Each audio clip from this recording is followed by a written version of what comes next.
people. I don't want to keep this intro too long, but essentially I've always wanted to do a draw my life. I don't even know if they're relevant anymore, but I've told you guys a lot about my story from like my beginnings with social anxiety and being diagnosed with that at a very young age and so on, and I decided I wanted to give you guys a whole picture, and I thought it would be so incredibly impactful. And I was just at Playlist Live and I met a ton of you and I heard your amazing stories, and I don't know, there were a lot of tears and also a lot of mothers, really kind mothers that were saying the sweetest things, so shout out to you guys too. I'm a proud father. But anyways, I'm giving away a Hot Topic gift card if you follow me on Instagram at Jessie Paege, and extra entries if you follow at Jessie Trash, and I'm doing that the whole entire month. And can we get this to 25,000 likes, because this is probably one of the videos I've worked the hardest on, and it really means a lot to me. Honestly, all my videos mean a lot to me, but I think there's so much to be learned from this, and I'm really proud of myself for opening up. And also, I just know my people. I know that you guys can do it. I'm watching you. Yes, I love my people. I literally have your work hanging on my fridge. I'm a proud father, a daddy. Yes, I was trying to avoid that word, but you know, it always comes around.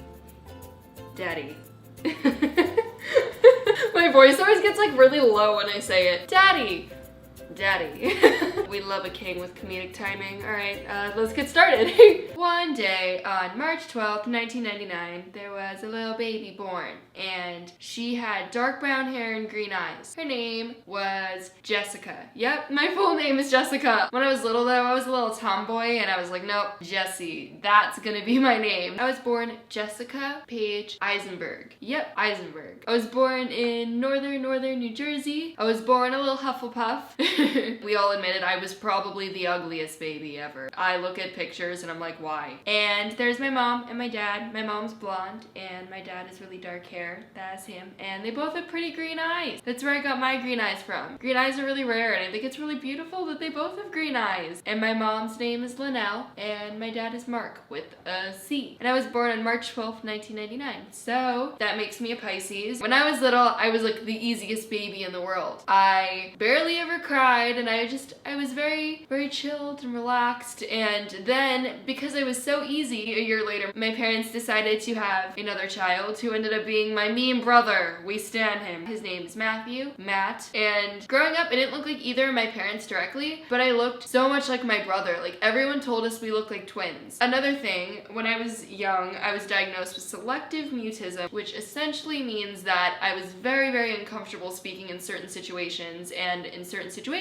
I would be mute. And when I was young, I literally only talked to about 3 people. It's essentially shyness to a new level, to the point where you legitimately cannot speak in certain situations, and it was really hard growing up with that. I went to a special ed preschool, was super isolated, and was constantly tested. They were trying to figure out what was wrong with me and so on. It was really isolating. I was just insanely shy. I was definitely born with it. From like the second I could talk, I was very selective with who I felt comfortable talking with. Because of that though, I was a super easy kid. I was just really friendly and nice and very content with myself. I was very introverted from a young age. Very nice Hufflepuff. And then my brother was born, and he was always the nicest boy, but the most outgoing kid on the planet. He would just go into the doctor's office and like talk her ear off, versus for me, I couldn't even get one word out. And due to this, I didn't really have a lot of friends growing up in preschool. So my brother and I were kind of like best friends, which is really adorable. We essentially went all in on the fandoms and so on, especially because I was so shy. I think I resorted to these other worlds because they allowed for me to escape. I was one of the biggest Harry Potter fans, literally dressed up for the midnight premiere, read all the books 4 times. I loved anime from a young age, like Sailor Moon, and I remember I always thought the girls were so incredibly beautiful. I wanted to emulate them growing up, and I think that definitely was something that sparked my interest in colored hair later on in my life. Was obsessed with Club Penguin, never had a love interest growing up, but had many love interests on Club Penguin. Yes, we stan. Loved Star Wars, Battlestar Galactica, was obsessed with Pokemon. My brother was super outgoing and so on, and then later on, when he started to get older in school, he was always friends with a lot of girls, and he was just a very nice, sensitive boy, and people wanted to pick on him for that reason. And he was bullied to an insane extent. I remember one day coming home and like he had holes in his shirt t-shirt. It was incredibly hard for me to watch as a sister and to not be able to do anything. As for me, I personally, when I was growing up, didn't experience bullying, but that's because I didn't even put myself out there in the first place. I think seeing what my brother went through, I feel like that ended up making my social anxiety even worse. I definitely had social anxiety a lot. When I was little, I never knew what I wanted to be when I grew up. I never had any hobbies that my friends didn't have, and it was really hard for me. I was an individual, but anything that made me individual, I was scared to communicate with the world, and it was really, really, really hard for me. I couldn't even tell my friends I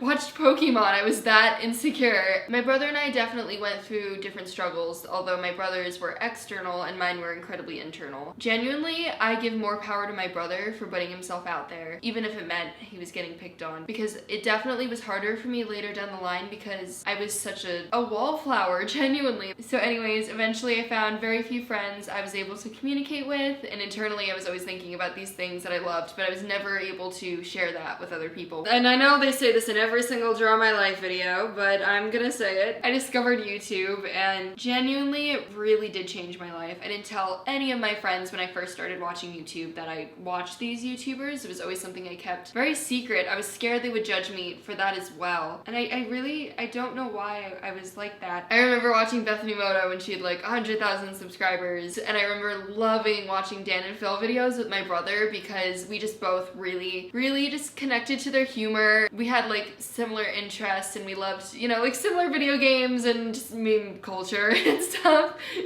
And Connor Franta I really loved as well, and Tyler Oakley, etc., Joey Graceffa, and it was really, really, really, really cool. And seeing all these individuals become so courageous and seeing them speak up just made me want to speak up. And I remember the first big thing that like really changed my life, it's gonna sound silly, but I started listening to music I wanted to listen to versus what was on the radio. And then I found out that I really do have a passion for alternative music. I decided I wanted to switch from acoustic guitar to electric guitar, and from that point on, like, I literally would practice guitar an hour a day by myself. I would never let anyone see myself play electric guitar because I thought I sucked at everything. I was incredibly insecure to an insane extent. I even had an aide growing up, and she would follow me around in all my classes because, one, I would always stare off into space, and I had issues with concentration, like such serious issues that the school board was like, she needs assistance, she needs a person to be with her, and two, because I had issues communicating with teachers and other students alike. And YouTubers really just enticed me to the idea of building my own hobbies and interests. So then eventually I moved on to high school, and I started to become more of an individual. I found friends that were kind of nerdy and artistic, which is me.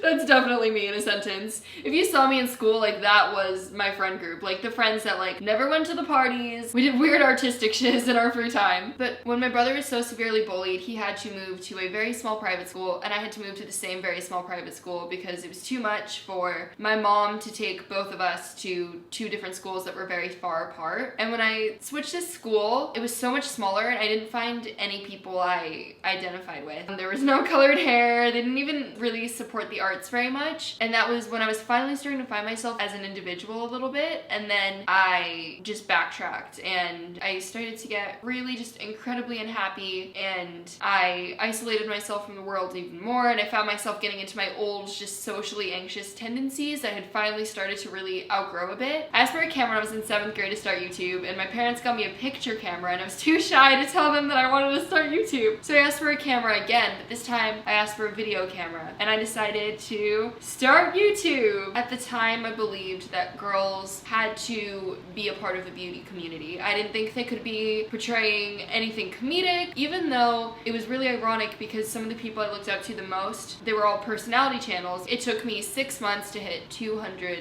subscribers. At that point, I felt incredibly defeated. To have that on YouTube after making videos week after week, it really, really hurt me. My dad, I love him so much, but he didn't believe in it. He was like, oh yeah, she'll probably give up after a year. But I continued to push through with it and just keep going. And then I remember I uploaded my first DIY band video, which was just me doing like my similar type of beauty guru content, but I started to show my just love for alternative bands because that was a huge part of my personality. And it still is. You guys know that I'm trash. I'm trash for bands. Yeah, you've never heard the word trash from me before. I decided to post a DIY band video, and I remember that first video was one of them that like, it blew up, and a DIY fandom roomed decor, which was essentially me just making like Doctor Who room decor and Sherlock inspired room decor. I was really far into fandom Tumblr, and I realized as I started to post more content that started to display my personality more, people identified with that more, and I felt like I identified with my audience in return as well. I saw myself in my audience, and my audience saw themselves in me. Growing up, I always found a lot of strength in these girl anime characters. I loved series that were centered around magical girls. They're essentially these girls that like secretly have powers, and there were always like female superheroes almost, and I wanted to be like that growing up, and I also love their style and so on. And one thing I always wanted to do was dye my whole head pink. I always had like colored ends and stuff, but I decided to dye my whole head pink. I did it. Yeah, and from that point on, I just kept on posting like personality-based content. I started to do more comedy and just showing my weird sense of humor, which my people get. Thank you, I love it. And I posted a video called I'm 17 and It's Time for the Truth, where I really just talked about a lot of issues I was facing at the time. And I remember I was so nervous to talk about it. I remember that video just blowing up. I talked about everything from my social anxiety to how I really, used fandoms and so on as this form of escapism. I even was invited to do a YouTube tour with YouTubers I met as fans, which was so weird. I literally was a fan of them, and then like to be on tour with them was so cool. I literally like still fangirl over them. I also decided I was going to play electric guitar on stage, which is really scary for me. I never even played for my parents or my friends. I played the song, it's called Reaper's My Muse, and I also played a Black Keys song. And then after the tour, my family moved to Florida,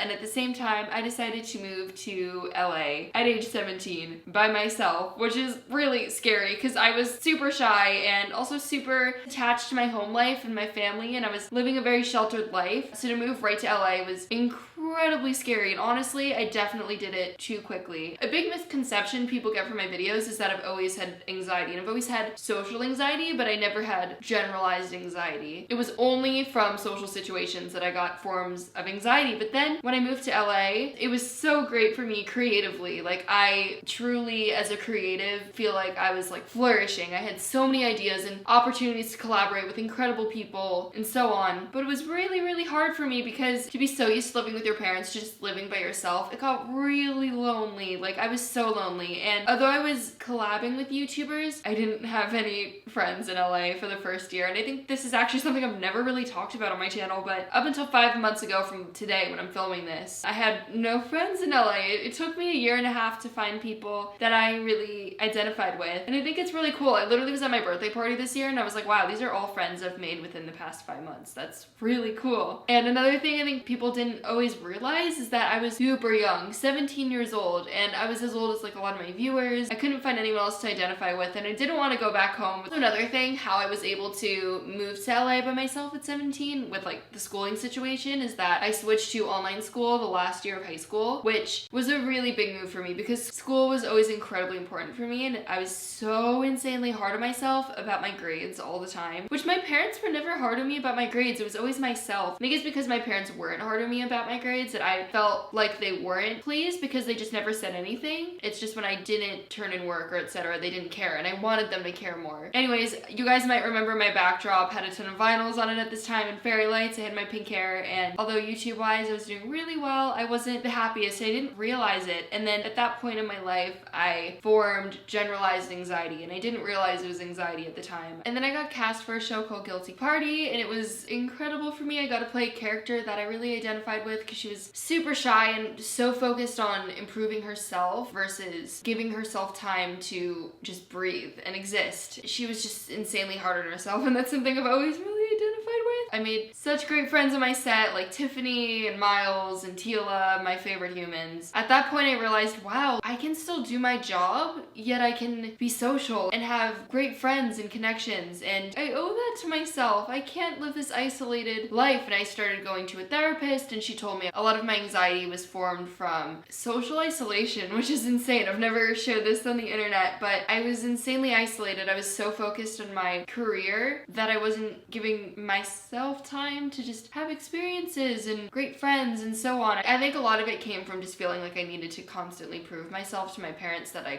that this new job could be sustainable. Anyways, then I listened to what my therapist said and I started to actually hang out with YouTubers after I collabed with them, and I started to try to take acting classes to get out of my comfort zone and to meet new people, and I dyed my hair blue around this time. So this is why whenever I talk about how like when I dyed my hair blue, like things just really started to go up in my life, and it's really true. I started to like really form great relationships with people, you know, who a lot of my friends are now. Like I have my best friend Tiffany, I have my best friend Frank, I have Eva and Jacqueline and Steph, and I just stand them all. I love my people, and I'm really, really fortunate for them. They're all really cool and unique and different, and then they're all like intelligent and hilarious in their own ways, and I love them. During this time, I feel like my videos got even better. I started to incorporate music more in my videos. Like I started to do my little ukulele songs and stuff, and it made me really happy, and I was even getting more comfortable. My videos essentially were no longer DIY based at all because I had such an incredible mental health journey and I wanted my videos to be a portrayal of my life. I started to discuss mental health more from what I had learned on my channel, and I wrote my book, which was so incredibly cool, and I just started to talk about identity through my own personal experiences and even things like Stranger Things. I became even more proud of my videos, and my videos just became happier. And I think one really cool thing is that I always used to talk about mental health and there would be these sad videos, but then I realized that the tone doesn't have to be sad for it to be impactful. I became super comfortable and happy, and I had so many great friends in LA, and even people were meeting me and telling me like they thought I was extroverted, which was so crazy. Never in a million years did I ever think I'd hear that. I was so confident going into 2018, and then eventually I had a lot of issues happening. So I had a family issue that was incredibly harmful, and then I also went through a breakup, and I also had my puppy pass away within 3 weeks. Having that much heartbreak in 3 weeks, it was insane. I didn't know my body could cry so much. After that happened, I took a little break from social media, and I didn't know how I was going to portray myself online afterwards, because my whole entire theme on my channel, it's all about being authentic and real and promoting positive mental health, and I decided that I would show myself recovering, and I thought that could help a lot of people that were going through similar things. So I decided to make videos all about recovery. My blue hair that once made me incredibly happy started to remind me of a lot of negative energy in my life, and it wasn't that I thought dyeing my hair blonde would make my life better, but I thought that it would just feel like a new era. My hair color just really genuinely reminded me of a time in my life that wasn't happy. And also, my mom and I hadn't talked for a while, and we really like reconnected after I went through all that heartbreak, and she was just an incredibly strong person to me. And she's blonde, and I've never looked like her daughter growing up, but I've always just felt like her daughter, and I really identify with her, so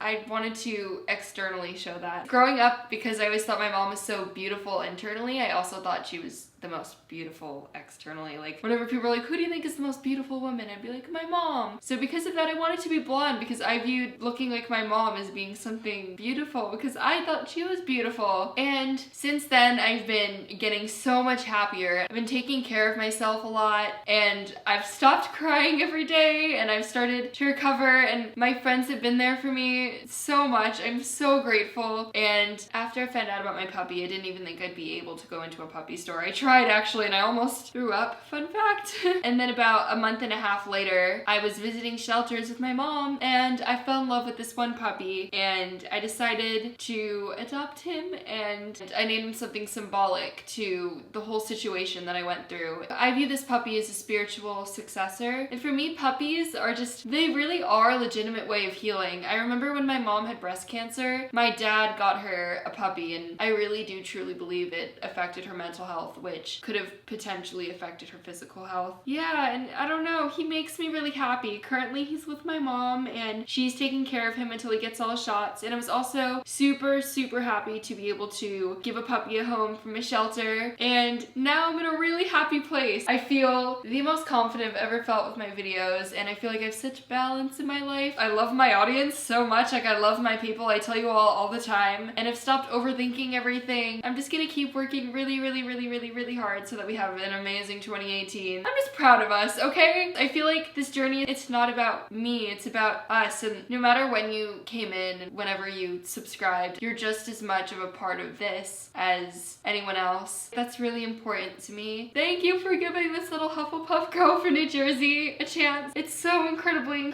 cool. I'm just really appreciative. The world, like, it can be so incredibly negative, and I hope that one of my videos even just brightens your day, and I hope my videos allow for you to be comfortable and happy with your identity. I hope that seeing myself become comfortable within my own identity helps you. I always tell people my channel's essentially myself giving the advice that I wish I had growing up when I was sad and insecure. I don't know, I just love my people so much, and I appreciate you all, and I don't want to get corny, but I never felt like I had people that connected with me growing up. It was really hard for me to find people to connect with, and I hope that I can give other people that connection that I wasn't able to have. Just know if you're super lonely or insecure or shy or anxious, or you're not comfortable within your own identity, whether it's sexuality, gender, anything, just know that life's a journey and it's gonna have its ups and downs, but I have faith in you, and I know that you're incredibly strong, and I didn't think I was ever strong. I would never have described myself as being strong, but now that's something that I proudly say that I am. I feel strong. I hope you guys enjoyed. I grew up loving hearing just even like stories from Troye Sivan or Draw My Life videos from Bethany Mota. So yeah, this video really just hits hard to home, and it's for all of you. I'm so soft and shy in this intro and outro. Jessie, what's going on? I love my people a lot. Hello, I stan you all. I basically could make a fan account for all my people. And I met so many of you guys this weekend, and you were all so kind, and I'm just like constantly proud. I just want you to know I'm proud. I'm proud of you. We stan in this household. I might be a broke father from giving so many things away to my kids, probably spoiling my kids a little bit too much, but it's all out of love. Aww.